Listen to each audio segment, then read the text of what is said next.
Grandir en tant que fille de Charlotte Kensington n'a pas été facile. Chacune de mes respirations, chacun de mes pas était soigneusement surveillé et jugé. Mon père, Jonathan Kensington, PDG de Kensington Global, avait planifié toute ma vie avant même que je ne sache marcher. Olivia, ma chérie, disait-il en ajustant son costume Armani parfaitement taillé. Un Kensington ne se contente jamais d'une seconde chance. Notre propriété dans les Hamptons était un symbole de cette philosophie, avec ses 3000 mètres carrés de luxe raffiné, chaque pièce dégoulinant de richesse et de pouvoir. Mais pour moi, cela ressemblait plus à une cage dorée qu'à une maison. À 25 ans, j'avais suivi le plan de mon père à la perfection, diplômé de la Stanford Business School, cadre supérieur chez Kensington Global et fiancé à Preston Lockwood III, héritier de Lockwood Enterprises et futur gendre trié sur le volet par mon père. Il n'y avait qu'un seul petit problème. J'étais désespérément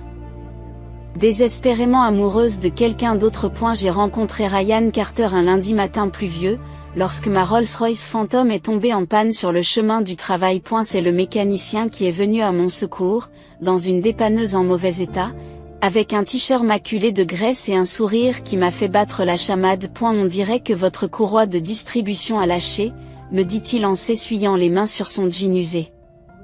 Je peux la réparer, mais cela prendra quelques heures. Quelque chose dans ses yeux bruns et honnêtes et dans la façon dont il me parlait, et non à moi, m'a fait accepter d'attendre dans son petit garage au lieu d'appeler mon chauffeur. Cette décision a changé ma vie pour toujours. À eu fil des tasses de café du distributeur, j'ai appris que Ryan n'était pas un mécanicien comme les autres. Il avait fait ses études au MIT, était sorti major de sa promotion et avait reçu des offres d'entreprises classées au Fortune 500. Mais il les a toutes refusées. Et la vie est trop courte pour la passer à faire quelque chose juste parce que c'est bien sur le papier, m'a-t-il dit, les yeux pétillants.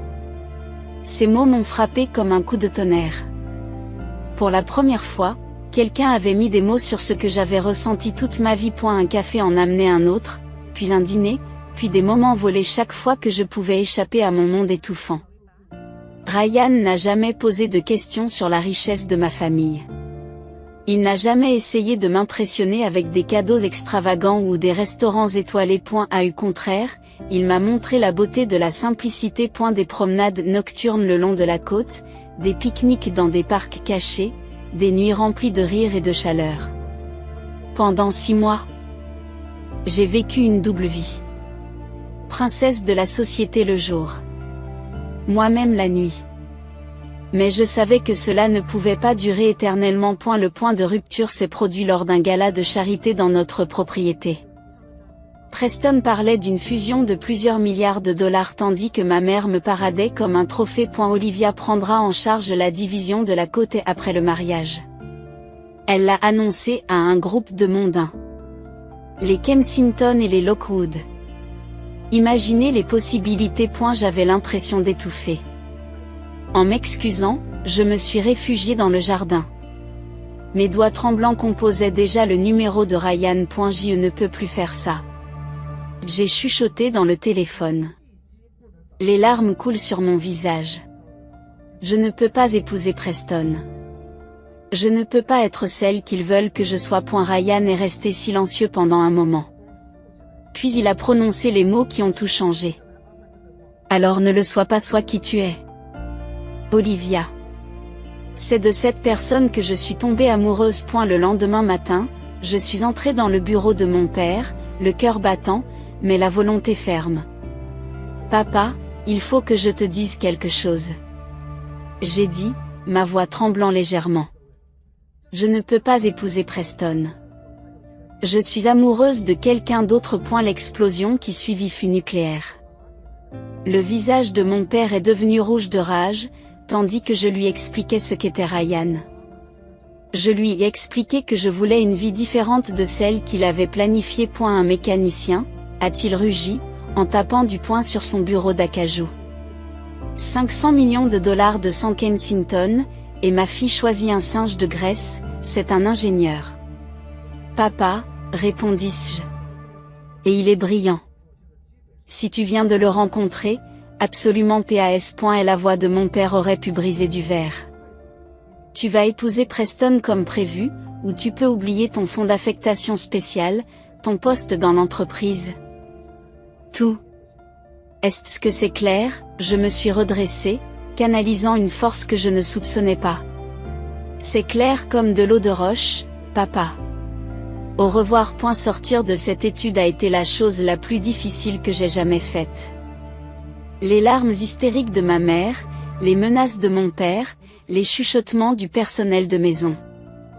Ils m'ont tous suivi alors que je préparais un petit sac et que je quittais le seul foyer que j'avais jamais connu. Ryan attendait devant son modeste appartement, l'inquiétude se dessinant sur son visage.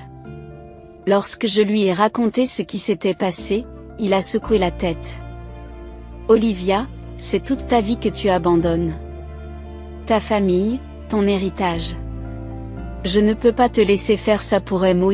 Je l'ai fait taire avec un baiser. Je n'abandonne pas ma vie, Ryan.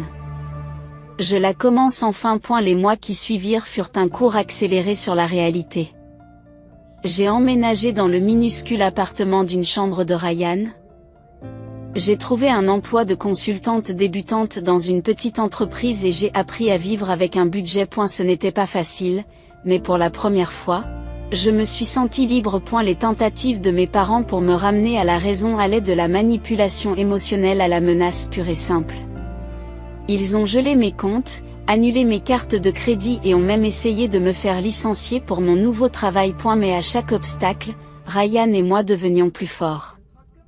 Lorsque nous avons décidé de nous marier, nous avions prévu une cérémonie simple dans un parc local, sans robe de marque, sans photographe mondain, juste nous et quelques amis proches. Le matin du mariage, j'ai reçu un texto de ma mère, ton père et moi serons présents. Une dernière chance de réparer cette erreur. Mon cœur s'est emballé lorsque j'ai montré le message à Ryan. C'est à toi de décider, mon amour, a-t-il dit en me serrant la main. Tout ce que tu veux. Malgré tout. Je voulais qu'il soit là. Aussi, lorsque j'ai descendu l'allée improvisée dans ma simple robe blanche achetée dans un grand magasin, mes yeux les ont instantanément trouvés. Mon père se tenait raide à l'arrière, l'air d'avoir avalé quelque chose d'aigre, tandis que ma mère se tamponnait les yeux avec un mouchoir monogrammé. Ni l'un ni l'autre n'a bougé pour participer à la cérémonie. Pendant la réception, un barbecue décontracté dans le parc, ils ont joué leur dernier rôle. Olivia, ma chérie, disait ma mère d'un ton désespéré. Il n'est pas trop tard. Preston te reprendrait encore. Réfléchis à ce que tu es en train de gâcher. Mon père, comme toujours, est allé droit au but. C'est ta dernière chance, jeune fille. Reste avec cette personne, et tu ne verras jamais un centime de ton héritage. C'est ce que tu veux? Vivre dans la pauvreté. J'ai jeté un coup d'œil à Ryan, qui discutait et riait avec nos amis.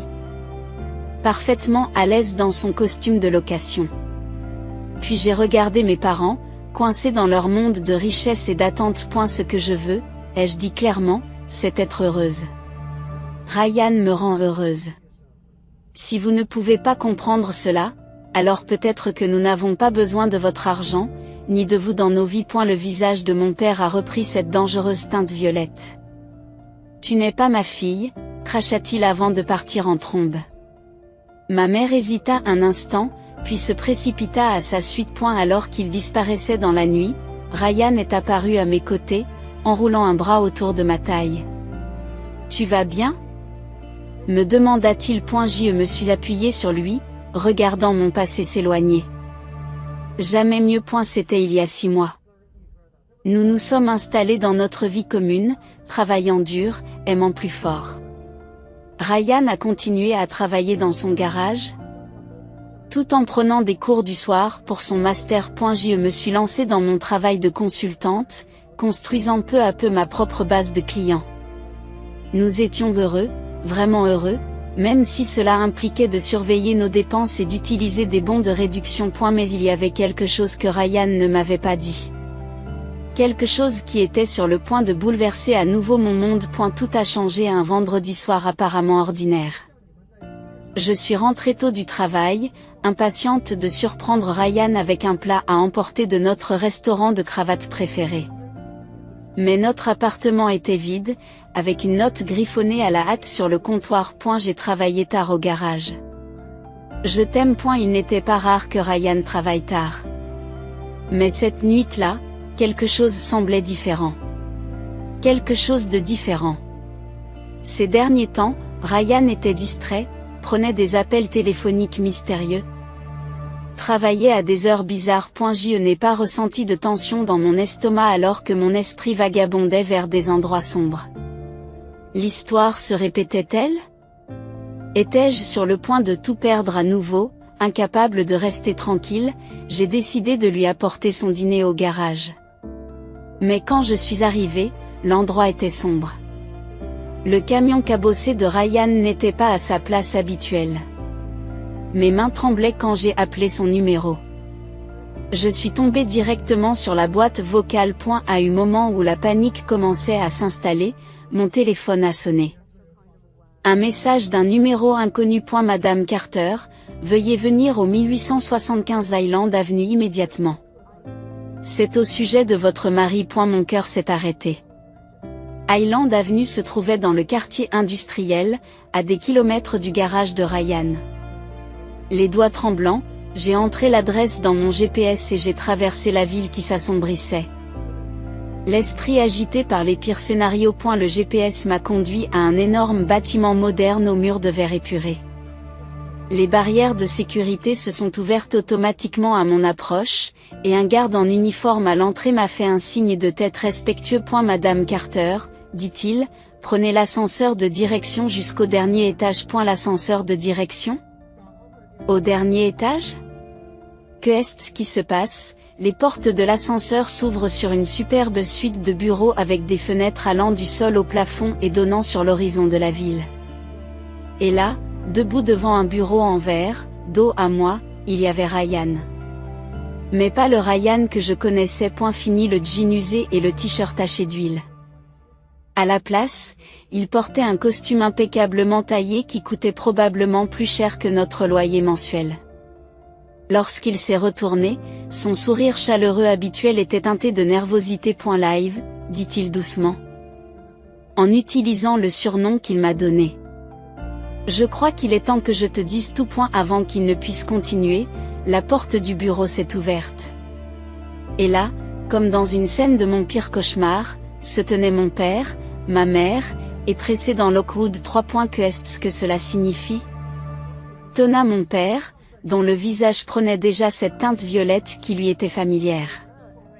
La sécurité a dit qu'Olivia se rendait ici. Qu'est-ce que tu fais dans le bureau du PDG, toi? Ses yeux se posèrent sur Ryan. Toi, le mécanicien. Ryan redressa sa cravate et contourna le bureau, l'air calme. En fait, Monsieur Kensington, dit-il doucement, je suis le chef. Silence. Ma mère s'est appuyée sur le dossier d'une chaise. Et la bouche de Preston est restée ouverte de façon disgracieuse. Était mon père, pour la première fois de sa vie, resta sans voix. Mais, balbutia ma mère, tu es mécanicien. Ryan a souri et m'a pris la main. Je possède une chaîne d'ateliers de réparation automobile. Oui. C'est ma première entreprise, qui a démarré grâce à un prêt de mon professeur d'université. Mais Mitchell Innovation est ma principale activité. Nous sommes une entreprise technologique spécialisée dans les batteries révolutionnaires pour véhicules électriques. C'est à cela que servaient les nuits passées au garage. Nous étions en train de finaliser notre nouveau prototype. J'avais la tête qui tournait. Pourquoi ne pas me l'avoir dit? Le gai luron de Ryan s'est adouci. Parce que j'avais besoin de savoir, Olivia. Quand on s'est rencontrés, je venais de faire partie des 30 moins de 30 ans de Forbes. Toutes les femmes avec qui je suis sortie n'étaient intéressées que par mon argent, mon statut. Mais toi, tu es tombée amoureuse de moi alors que je n'étais qu'un mécanicien. Tu as tout abandonné pour moi. Je devais en être sûr. Mon père a marmonné quelque chose sous sa respiration. Son esprit d'entreprise le rattrapait enfin. Mitchell Innovation, répéta-t-il. Une prise de conscience se dessine dans ses yeux. L'entreprise qui vient de révolutionner la technologie des batteries pour véhicules électriques. Celle avec laquelle tous les grands constructeurs automobiles se battent pour s'associer. C'est vous, Ryan acquiesce. Notre valorisation boursière a atteint 122 milliards de dollars la semaine dernière.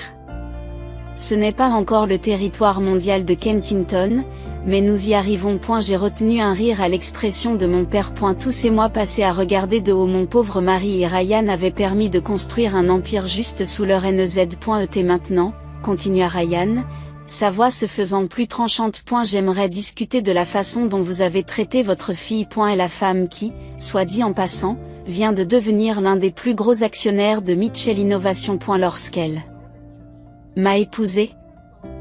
Le visage de mon père a pâli. Cela faisait des années que Kensington Global essayait de percer sur le marché des véhicules électriques. Un lien avec Mitchell Innovation aurait changé la donne. Maintenant, voyons, s'emporta mon père, tentant de reprendre le contrôle de la situation. Nous ne faisions que veiller aux intérêts d'Olivia. En accablant la sienne, la voix de Ryan était de l'acier enveloppé de soie. En essayant de la faire renvoyer. En la faisant pleurer jusqu'à ce qu'elle s'endorme pendant des semaines. J'ai enfin trouvé ma voie. Papa, tu m'as toujours appris que les Kensington ne se contentent jamais d'un second choix. Eh bien, je ne l'ai pas fait. J'ai épousé l'homme le plus brillant, le plus gentil et le plus brillant que j'ai jamais connu.